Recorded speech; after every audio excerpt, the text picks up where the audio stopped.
Hello नमस्कार सम्पूर्णमा म शेरको शेर्पा। अहिले हामी रोल्पा जिल्लाको क्याङजिन गाउँमा आइपुगेको छौँ र यो चाहिँ नेपाल सरकार दुग्ध विकास संस्थानबाट खोलिएको साउथ एसियाको चाहिँ सबभन्दा पुरानो चिज फ्याक्ट्री जहाँ चाहिँ चिज उत्पादन केन्द्र रहेको र यो चाहिँ विक्रमसम्म 2009मा चाहिँ स्थापना गरिएको यहाँहरूले अवगत गराउन चाहन्छु भने अब चाहिँ हामी यो क्षेत्र चाहिँ गुरु पद्मसम्भवको अत्यन्तै महत्त्वपूर्ण तीर्थ रहेको हुँदा म चाहिँ यस चिज उत्पादन केन्द्रको प्रमुख गेल्बु दाईसँग चाहिँ अब हामी गुरु पद्मसम्भवको तीर्थ अत्यन्तै महत्त्वपूर्ण गुफा तार्न गुफा घुम्न जान लागिरहेको छौँ। गेल्बु दाई र ट्रेसी दाईले नमस्कार।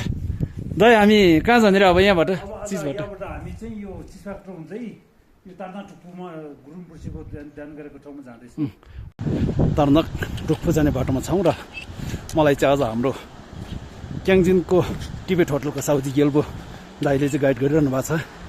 अब हामी यहाँबाट त्यो काठे पुल तरेर चाहिँ माथि यो विद्युतको खम्बा देख्नेबाट पछाडिबाट चाहिँ ग्लेसियर क्रस गरेर चाहिँ तार्नाक टुप्पो जाँदैछौँ।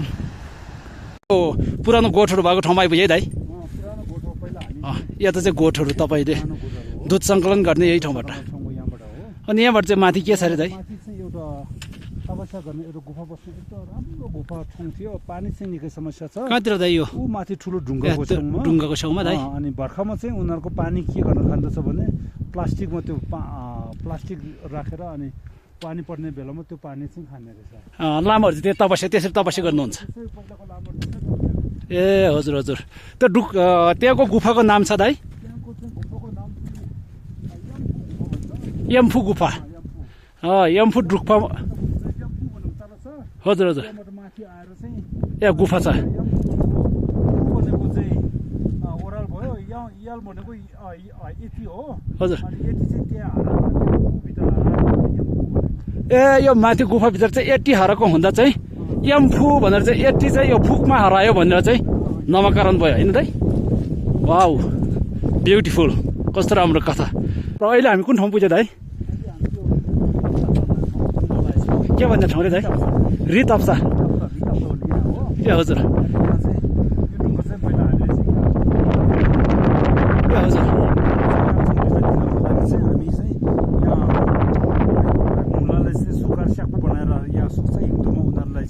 उनीहरूको तागत हुन्छ हिउँदोमा दिनलाई र अनि उनीहरूको त्यो याद भ्याएको बेलामा दिनलाई चाहिँ यो आफ्नो आफ्नो भाँडा लगाएर आफ्नो ढुङ्गा हो।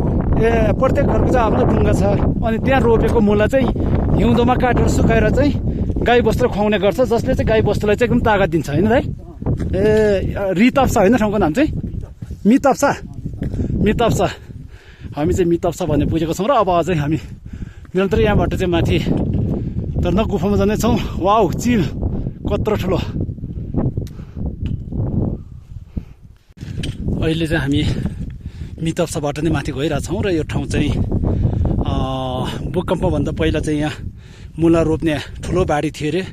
यो ठाउँ चाहिँ कहाँ पर्छ भन्दा क्याङजिनबाट चाहिँ दक्षिण पश्चिमी भेगमा पर्छ र यो मितप्सा भन्ने ठाउँ चाहिँ बर्खायाममा चौरी गोठहरू ल्याउने यो चाहिँ एर्सा हो। एर्सा भनेको चाहिँ बर्सातको समयमा चाहिँ गोठहरू ल्याउने ठाउँ र भूकम्प पश्चात चाहिँ यहाँ गोठहरू बत्किएको र त्यस पश्चात चाहिँ मुला रोप्न पनि छोडेको भन्ने चाहिँ गेल्बु दाइले जानकारी दिनुभयो।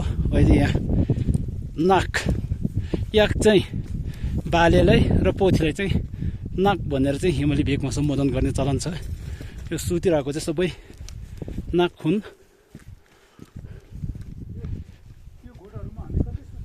ए पहिला चाहिँ है दाइ? अब यहाँ चाहिँ बचिहाल्यो, अहिले त घोटै छैन। ए हजुर। ए हजुर। दाजुभाइको गोठ हो। ए हजुर दाइ। भूकम्पपछि चाहिँ अनि अब यहाँ यो यागहरू कसको हो कसको थाहा छैन। अब यतिकै छोडेको दाइ? त्यतिकै अब त्यो जन्मेको हुन्छ। ए हजुर।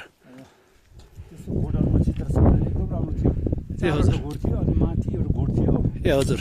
यहाँबाट दुध लिएर ट्रेन्जिनमा चिज बनाउने यो। ए हजुर हजुर।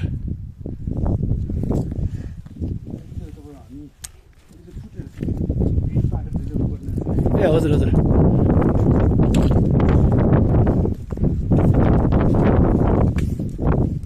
नुन ल्यायो भने चाहिँ यिनीहरू चाहिँ एकदम खुसी मान्छ होला है, नुन दियो भने। ओके हामी मिताप्साबाट तर्नक गुफातिर जाँदैछौँ। अब यहाँबाट चाहिँ हामी उकालो चढ्छौँ। हामी चाहिँ तर्नक रुखमा जाँदैछौँ। यहाँ अहिले चाहिँ हामी कुन ठाउँमा आइपुग्यो जेलबुदाई हामी ज्याजिमा भन्ने ठाउँ हजुर यो यो जुन सर्प आकारको खोला जस्तो देखेको चाहिँ खङडुमाहरू चाहिँ नृत्य गर्दै गुरु रिम्पोछेले चाहिँ स्वागत गर्नु पाल्नु भएको ठाउँ। ए यहाँ चाहिँ खङडुमाले चाहिँ गुरु पद्मसम्भव यो क्षेत्रमा आउँदा चाहिँ नृत्यद्वारा चाहिँ स्वागत गरिएको ठाउँ। यो पनि बौद्ध धर्मावलम्बीको चाहिँ महत्त्वपूर्ण तीर्थ रहेको यहाँहरूलाई अवगत गर्न चाहन्छु। र यहाँबाट हामी चाहिँ अब यही ठाउँबाट चाहिँ माथि तर्नक गुफामा जाँदैछौँ। हामी चाहिँ अब रुखपुङमा आइपुग्यो। गुरु रिम्पोछेको तपोभूमि तपस्या गरेको चाहिँ गुफामा 2 दिन अगाडि नेपाल अधिराज्यभरि नै हिमाली भेगमा विशेष गरी मौसम प्रतिकूल थियो र धेरै हिउँ परेको थियो। अहिले हिउँ चाहिँ बिलेको छ यतातिर र यहाँतिर एउटा घर पनि बनाएको छ। प्रत्येक 2 वर्षमा यहाँ चाहिँ मेला लाग्ने गर्दछ। त्यतिखेर चाहिँ सबै गाउँलेहरू जम्मा हुने भएको हुँदा यहाँ चाहिँ यसरी घरहरू बनाएको छ। यहाँ चाहिँ ध्वजा पताका यो जुन ठाडो राखेको चाहिँ हामी हिमाली भाषामा चौतार भन्छौँ। अहिले यहाँ गेलबुदाइले उठाउँदै गरेको चाहिँ चौतार हो। र त्यो माथिबाट चाहिँ तेर्सो रहेको पञ्चरङ्गी चाहिँ पताका भन्छ। हाम्रो भाषामा चाहिँ लुङता भनिन्छ लुङ। अब हामी चाहिँ तर्नक रुखमा छिर्दैछौँ। यो चाहिँ गुरु पद्मसम्भवको चाहिँ तपस्या गरेको चाहिँ अत्यन्तै महत्त्वपूर्ण गुफा रसुवा जिल्लाको चाहिँ क्याङजिन गाउँको दक्षिण पश्चिममा रहेको चाहिँ यहाँहरूले अवगत गर्न चाहन्छौँ।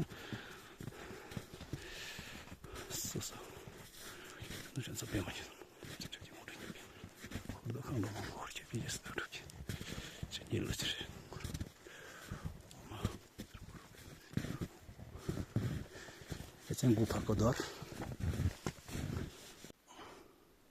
अहिले हामी चाहिँ रुखपुङमा आइपुगेको छौँ र गेलबुदाइले अहिले यहाँ धुप बाल्दै हुनुहुन्छ। अहिले हामी चाहिँ गुरु पद्मसम्भवको अत्यन्तै महत्त्वपूर्ण तीर्थ जहाँ चाहिँ गुरु पद्मसम्भव स्वयं तपस्या बस्नुभएको गुफा रसुवा जिल्लाको क्याङजिन गाउँको चाहिँ दक्षिण पश्चिमी भेगमा रहेको र लाङटाङ लेरुङ हिमालको फेदीमा रहेको गुफामा चाहिँ आइपुगेका छौँ। यस गुफाको बारेमा चाहिँ हाम्रो क्याङजिन गाउँको टिबेट होटलको साउजी साथै एसियाको चाहिँ पहिलो चिज उत्पादन केन्द्रका प्रमुख गेल्बु ज्यूले चाहिँ यस गुफाको बारेमा चाहिँ जानकारी दिन गइरहेको छ। गेल्बुदाइ यो गुफाको बारेमा थोरै जानकारी राखिदिनुहोस् न है। शेरको भाइ तपाईँले यो तार्नाटुकुमा आइदिनु भएको सबै मेरो तर्फबाट मेरो गाउँ लाङटाङ गाउँवासी गोसाइँमारी गाउँवासी त्यो लाङटाङ वार्ड नम्बर 4बाट धेरै धेरै मुरी जाने गर्छ। धन्यवाद दाइ। यो गुरुमुर्छे यो तार्ना भनेको ठाउँमा चाहिँ क्यान्जिनबाट चाहिँ लगभग हामी हिँड्न सक्नेलाई चाहिँ 2 घन्टामा मजाले पुग्छ। जसले गर्दा यो गुरुमुर्छे पहिला बाउबाजेले बनाए अनुसार यो गुरुमुर्छे उता टिबेटबाट आएर चाहिँ पहिला यहाँ तपस्या गरेको ठाउँ रे। यहाँ 3 वर्ष तपस्या गरेको ठाउँ रे। 3 वर्ष 3 महिना तपस्या गरेको लोसुम दोसुम चाहिँ यहाँ चाहिँ तपस्या गरेको 6 वर्षको ठाउँ हो। अनि यहाँ चाहिँ हाम्रो त्यस कारण हाम्रो गाउँलेले चाहिँ त्यसपछि गुरुमुर्छे लाङसु जानुभएको रहेछ तपस्या गर्न। अनि त्यस कारण हाम्रो लाङटाङ गाउँवासीले चाहिँ 1 वर्ष यहाँ भदौको छेउच्याङ्गामा चाहिँ भदौको पूर्णिमा चाहिँ हामीले चाहिँ यहाँ छोमबुल गर्न आउँछ। गाउँले सबै आएर यहाँ छो गर्छ पूजा गर्छ। र 1 वर्ष चाहिँ हामी चाहिँ लाङसुसम्म गरेर छो गर्छौँ। र पछि आएर अनि चाहिँ मिमी पेङ्ग्याप झाँक्रीको त्यो गुरु पनि तपाईँको चाहिँ गुरु पनि यहाँ आएर तपस्या गरेर छ। जसले गर्दा यो तार्नाटुकु साथसाथै यो मिमी पेङ्ग्याप पोम्पोको पनि यहाँबाट उत्पादन भएको चाहिँ जानकारी गराउन चाहन्छु। यहाँ चाहिँ गुफा चाहिँ यति चाँसीमा गुरु पद्मसम्भव स्वयं चाहिँ 3 वर्ष 3 महिना लोसुम दोसुम चाहिँ यहाँ गुफा बसेको चाहिँ हजुरले सुन्नुभयो। र त्यसै गरी यता हाम्रो बेन धर्मबाट पनि पन्बु पनि यहाँ आएर चाहिँ उहाँ पनि तपस्या गर्नुभयो। यो चाहिँ अत्यन्तै महत्त्वपूर्ण। साथै यहाँ र लाङसी सखरको चाहिँ गुरु पद्मसम्भवको चाहिँ अत्यन्तै महत्त्वपूर्ण तीर्थ रहेको हुँदा तपाईँहरू चाहिँ 1 वर्ष लाङसी सखरकामा 1 वर्ष चाहिँ यहाँ हाम्रो दथु अनुसार बोटचन्द्र पात्रको चाहिँ दवा दिनपाको छेउच्याङ्गामा चाहिँ पालो 1 वर्ष यहाँ 1 वर्ष उता चाहिँ यहाँ चाहिँ पूजा गर्नुहुन्छ बौद्ध धर्म अनुसार चाहिँ पूजा गरेर अनि लुङत्र गर्छ। हजुर हजुर गर्छ। हजुर हजुर रातभरि हामी मनी गाउँले नाच्छ। ए हजुर। यहाँ सम्पूर्ण चाहिँ गाउँलेहरू चाहिँ यहाँ आएर राम्रो राम्रो कपडाहरू राम्रो राम्रो लागेर चाहिँ रमाइलो साथसाथै गुरुङबुसी मन्त्र जप गरेर रातभरि भनी नाचेर ओमाहुङ बेचेर रुपियाँमा सिधिहुङ जाप गर्ने ओमनिपदमा हुङ जाप गर्ने यी कामहरू चाहिँ यहाँ त्यस्तो हुन्छ बिहानपछि हामी क्यान्टिनमा फर्क ए हजुर यहाँ यदि कोही घुम्न आउनुभयो त्यही धार्मिक क्रियाकलापको लागि आउनुभयो भने चाहिँ दवा दिनुभएको छवच्याङमा चाहिँ आइपुग्नुभयो भने कि त लाङसिसखर्कमा हुन्छ कि यहाँ हुन्छ एक ठाउँमा चाहिँ तपाईँहरूको चाहिँ यहाँ पूजा कार्यक्रम चाहिँ ठाउँ रमाइलो हेर्ने होइन साथै तपाईँ तीर्थ गर्न पनि यो चाहिँ नबुल्दिनु होला तपाईँ हजुर यो क्षेत्र चाहिँ गुरुपद्म सम्भवको चाहिँ अत्यन्तै महत्त्वपूर्ण तीर्थ र यहाँ चाहिँ गुरु रिम्पोचेकै प्रतिमा छ है यहाँ यो ढुङ्गामा खोपिएको पनि छ हजुर हजुर अब यो यहाँ आइपुग्नले चाहिँ क्याङजिनबाट चाहिँ दक्षिण पश्चिमतिर आउनु पर्यो अनि त्यहाँबाट चाहिँ हाइड्रो पावरको माथिल्लो बेगबाट गरेर त्यो कुनाबाट चाहिँ यहाँ मजाले आइपुगिन्छ लगभग 2 घन्टामा आइपुगिन्छ नि यो उता कुनासम्म थियो हजुर हजुर पछि हामीले चाहिँ यो अलिकति बनाएको थियो राम्रो खालको बनाएको थियो ए हजुर एकदम ठुलो यहाँ 100 जना मान्छे आँट्ने पनि थियो अनि यहाँबाट चाहिँ टुक्चुहरू आउँथ्यो त्यो प्रसादहरू आउँथ्यो यो बर्खामा चाहिँ ए हजुर तपाईँ गरेर टान्ना गुरुङबुर्सीको टुक्चु भनेर चाहिँ हामी थापेर चाहिँ गाउँलेलाई प्रसादमा भर्न हामी लान्छौँ कि यहाँ टान्ना टुक्चु थाप्छौँ कि तपाईँको चाहिँ ए हजुर पछि चाहिँ यो पर्खाल चाहिँ तपाईँहरूले पछि लगाउनु पछि हामीले चाहिँ गाउँलेले पछि लगाएको नत्र 100 जना मान्छे आँट्नेको उता थियो अनि हावा धेरै आएर पछि चाहिँ हामीले चाहिँ उ गर्थ्यौँ ए हजुर दाइ हजुरलाई धेरै धेरै धन्यवाद यहाँ डुक्क यत्रो नियाचा छिन् म यहाँको चाहिँ यत्रो पवित्र तीर्थको बारेमा चाहिँ जानकारी गराउनु भयो र यो तीर्थ चाहिँ ठ्याक्कै लाङटाङ ल्यारुङ हिमालको फेदीमा छ भने यो तीर्थबाट भएर चाहिँ दृश्य चाहिँ नयाँखाङ देखिन्छ होइन दाइ यहाँबाट ठ्याक्कै क्याङजिनरी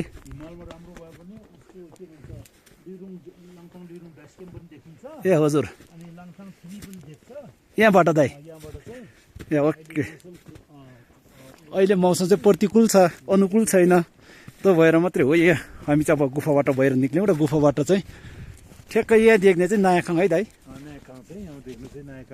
हजुर अनि चाहिँ हामी चाहिँ त्यस बेला गोडहरू पनि यहाँ 8-9वटा गोड हुन्थ्यो दुध प्रशस्त हुन्थ्यो बर्खा चाहिँ यहाँ गोठहरू पनि प्रशस्त हुन्थ्यो हजुर हजुर दाइ यहाँ पहिला उनीहरू माथि लाङसाङ बेस क्याम्पमा 5500 मिटरमा जान्थ्यो ए हजुर दाइ आएर यहाँ उनीहरूको लागि चाहिँ यहाँ गाउँलेको लागि दुध चाहिन्छ भनेर अनि गोड यहाँ आएर चाहिँ मजाले बस्छ ए हजुर ल यहाँहरू सम्पूर्णले दर्दक गुफाको चाहिँ दर्शन गर्नुहुन अनुरोध गर्दछु र यही भिडियो मार्फत अब हामीले चाहिँ दर्शन पायौँ र अझ म पनि गेलबुदाईप्रति अत्यन्तै आभारी छु मैले यो गुफाको बारेमा चाहिँ धेरै पटक सुनेको तर अहिलेसम्म आइपुगेको थिइनँ अझ चाहिँ सौभाग्य मेरो भाग्यमा रहेछ र म यहाँसम्म चाहिँ आएर चाहिँ दर्शन स्वयं गुफाभित्रै बसेर चाहिँ दर्शन पाएँ अब हामी चाहिँ यहाँबाट पुनः क्याङजिन गाउँ नै फर्किनेछौँ तर्ना डुक्कुमा जाँदा यो पोखरी हुँदै पनि जान सकिन्छ र यो पोखरीको नाम चाहिँ छुहाङ भनिन्छ जुन पोखरी चाहिँ लाङटाङ ल्यारुङ हिमालबाट ग्लेसियर हुँदै ग्लेसियर पक्रेर चाहिँ बनेको हो र यो पोखरीबाट चाहिँ यसरी विद्युत निकालेको छ र त्यो विद्युत चाहिँ लाङटाङ गाउँ र क्याङजिन गाउँमा पुगेको हुन्छ यो चाहिँ यस्तो छ तर्ना गुफाको दर्शनपछि त हामी पुनः क्याङजिन गाउँमा फर्किँदैछौँ र अब हामी चाहिँ क्याङजिन गाउँ आइपुग्न लाग्यो लगभग 10 मिनटको हिँडाइ पश्चात चाहिँ हामी होटल पुग्छौँ